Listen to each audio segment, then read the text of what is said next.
শেষ চৈত্রের ঘ্রাণ লেখিকা নূরজাহান আক্তার আলো পর্ব ৪২।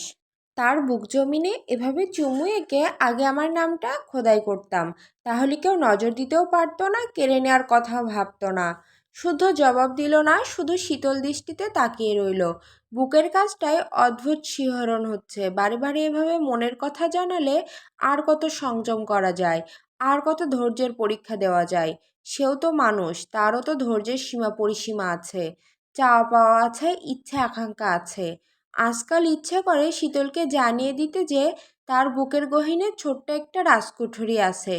সেই রাজকুঠুরিটা দলিল করা একমাত্র ব্যক্তিগত নারীর জন্য। সেই নারীর জন্য কুঠুরিতে একটু একটু করে জমা করেছে প্রেম সাগর। সেই সাগরে ঢেউ নেই, পানি নেই, নেই কোনো গর্জন। তবুও ভালোবাসার কমতি নেই সেখানে, বরং দিনকে দিন তা বেড়েই চলেছে। এদিকে শীতল এক বুক আশা নিয়ে তাকিয়ে আছে শুদ্ধের দিকে। আর কিভাবে বোঝালে বুঝবে শুদ্ধ ভাই? কতভাবে বোঝাবো? সেও মানুষটাকে খুব করে চায়। যতটা চাইলেই নিজের করে পাওয়া যাবে ঠিক ততটা চায়। এবার আর মিথ্যে ভালোবাসা নিয়ে মানুষটার সামনে দাঁড়ায়নি। এবার সত্যি সত্যি অনুভব করছে কিছু একটা। পূর্বের মতো আজও শুদ্ধকে চুপ দেখে শীতলের হাসি ধীরে ধীরে মুছে গেল। সে তবু শেষ আশাটুকু নিয়ে তাকিয়ে রইল, যেন বিশুদ্ধ পুরুষ কিছু বলে। কিন্তু তাকে হতাশ করে শুদ্ধ সামনে থেকে সরে গেল। ড্রেসিং টেবিলের সামনে দাঁড়িয়ে চুল ঠিক করলো, আতর লাগালো। পুরো রুমে সেই সুগন্ধে মাতোয়ারা হয়ে উঠল। শীতলের খুব ইচ্ছে করলো তার বুকে মুখ লুকিয়ে সুগন্ধ নিতে, কিন্তু এবার করলে সেটা বাড়াবাড়ি হয়ে যাবে। মার জুটতে পারে কপালে, তাই আর দাঁড়ালো না, নিচে চলে গেল। বাড়ির পুরুষরা একে একে নামাজে চলে গেল। শীতল নিজেও ভাবলো গোসল সেরে ফুলফুরি সেজে রেডি হয়ে থাকবে। বাবা চাচা ভাইয়ারা ফিরলেই সালামির জন্য ধরবে। কিন্তু হঠাৎ পেট ব্যথা অনুভব করায় স্মরণ হয়ে গেল আজকের ডেট। সে চট করে উঠে রুমের দিকে ছুটল। মেয়েকে এভাবে যেতে দেখে শিমিন খেকিয়ে উঠে আসতে যেতে বললেন, কিন্তু শীতল শুনলে তো, সে দৌড়ে চলে গেল তার রুমে। তারপর গোসল সাজগোজ তো দূর, পেটের ব্যথায় জুবুথুবু হয়ে বিছানায় পড়ে রইল। অনেকক্ষণ হয়ে গেছে, শীতল নামছে না দেখে শিমিন উপরে এলেন। মেয়েকে পেটে বালিশ চেপে ধরে শুয়ে থাকতে দেখে যা বোঝার বুঝে গেলেন। এই কষ্টের ভাগ তো আর নেওয়া যায় না, কিন্তু কষ্ট যাতে একটু কম হয় তাই খাবার, মেডিসিন, হট ওয়াটার পট এনে দিলেন। শীতল ঘুমাবে বলে মাকে যেতে বলে চোখ বন্ধ করে নিল। শিমিন আর কথা বাড়ালেন না, দরজা হালকা ভিজিয়ে চলে গেলেন। সীতারা শিমিন শীতলের কথা জিজ্ঞেস করলে সমস্যার কথা বলায় চুপ হয়ে গেলেন। ওদিকে ঈদগাহ মাঠে নামাজের জন্য কাতারে কাতারে দাঁড়িয়ে শত শত মুসল্লি।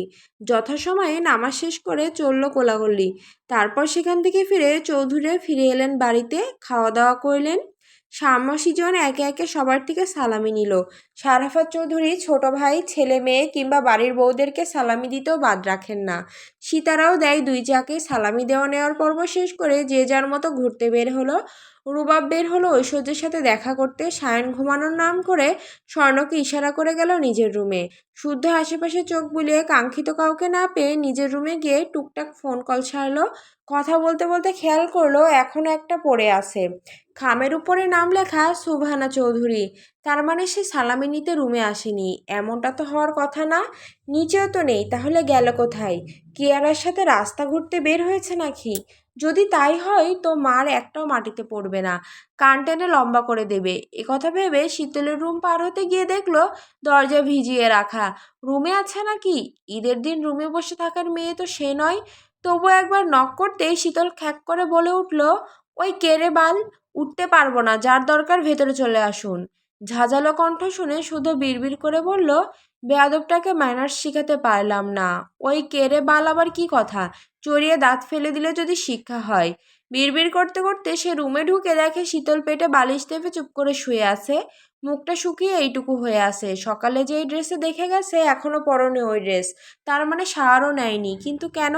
কেন এর উত্তর খুঁজতে গিয়ে কিছু একটা বুঝে নিল। সব কথা মুখে না বললেও বুদ্ধিমানরা ঠিক ঠিকই ধরে ফেলে। হঠাৎ শুদ্ধকে দেখে শীতল শোয়া থেকে উঠে দাঁড়িয়েছে। ওড়না কোথাও?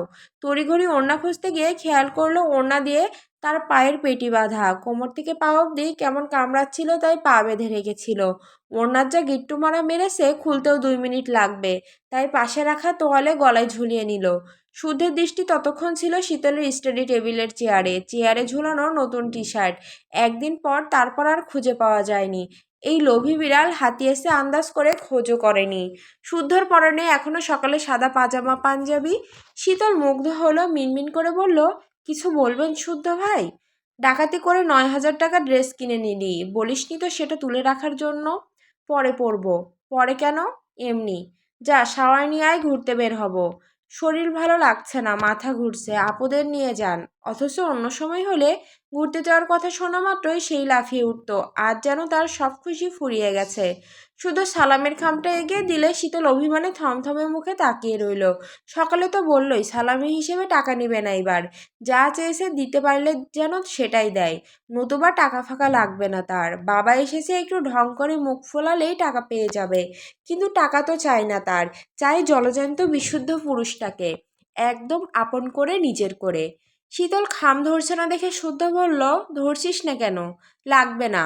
না লাগলেও ধর, আমার বাবার অনেক টাকা আছে, অন্যের টাকা না নিলেও চলবে।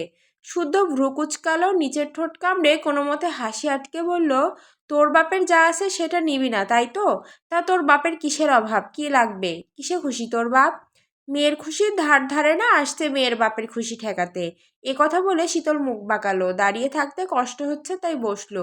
একটু আগে খাওয়া শীতলের এঁটো পানিটুকু শুদ্ধ পান করে বলল, আজ বিশেষ দিন যেহেতু অখুশি রাখবো না কাউকে। বল কি চাস? আর কতবার বলবো? যতবার জানতে চাইবো। এতবার জানিও যখন প্রাপ্তির খাতা শূন্য, তাহলে জানাবো কেন? এ কথা বলে শীতল অভিমানপূর্ণ চোখে শুদ্ধের দিকে তাকালো।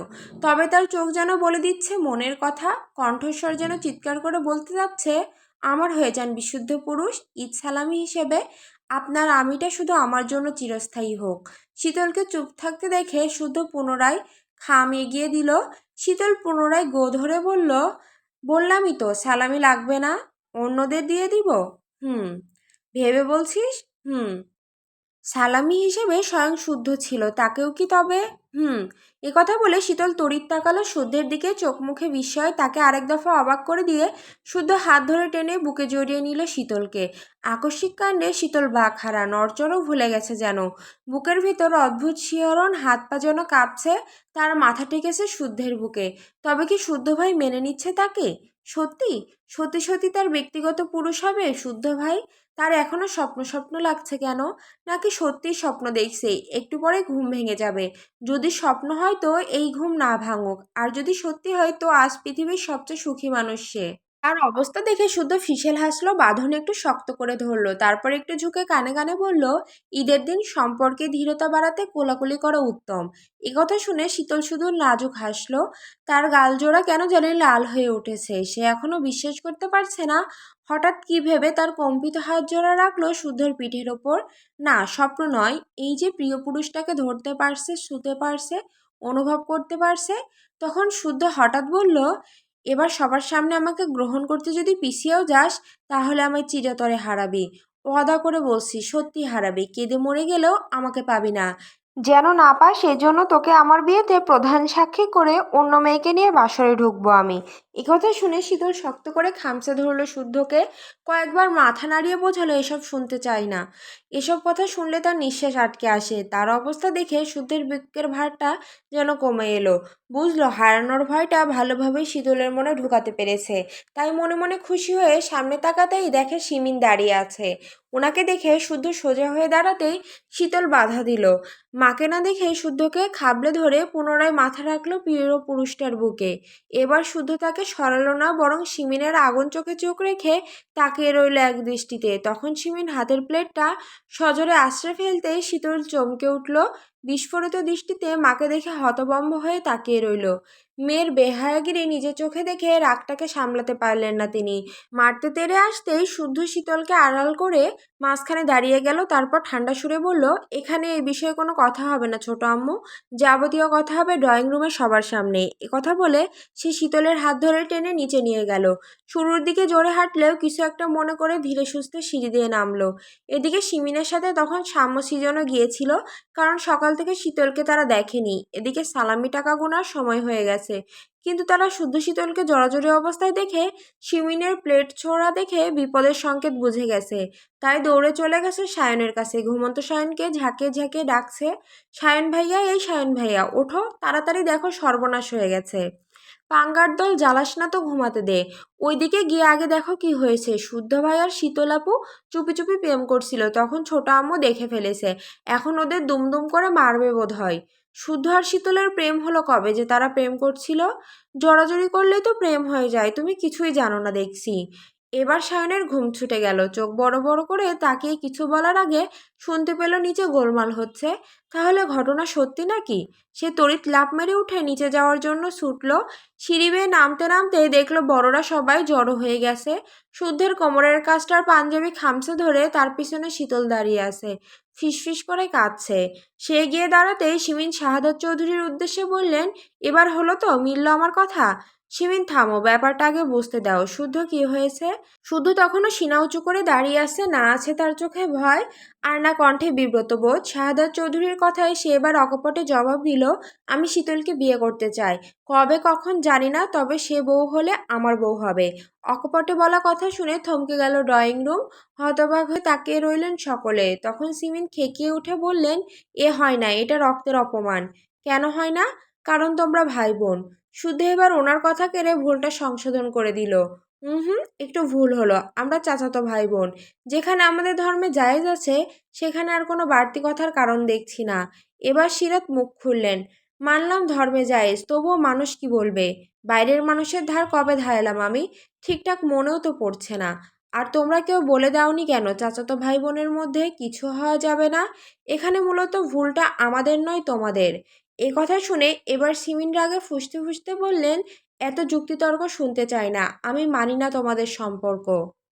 সেটা তোমার ব্যাপার, জানানো দরকার তাই জানালাম। মানলে ভালো, নয়তো আমাদের পথ আমরা বেছে নেব। প্রথম খণ্ডের সমাপ্তি।